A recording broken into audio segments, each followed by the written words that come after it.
Welcome to Pindar Poetry. We hope you learned something new.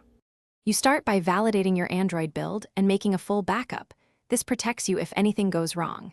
Next, get a reliable file manager and allow installs from unknown sources so you can manage system files. Once done, place a compatible Apple color emoji. TTF into an easy folder on your phone. You do this now because the replacement file must be accessible during the next steps. Without it, you cannot safely swap fonts or test the result. You will replace the system font carefully. If you have root, remount /system as read/write and copy the Apple emoji file into /system/fonts. Then set owner to root and file permissions to 644 so Android can read it.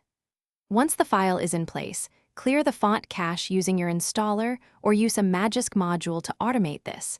If you used an installer app, follow its prompts. Make sure to reboot so the system loads the new emoji set. You should now test by opening several apps, messaging, social, and a browser to verify color emoji render correctly.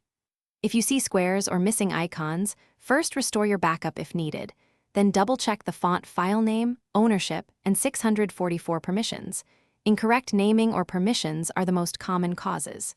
If problems persist, make sure your keyboard supports color emoji or switch to a font installer approach instead. This alternative often resolves permission or compatibility errors.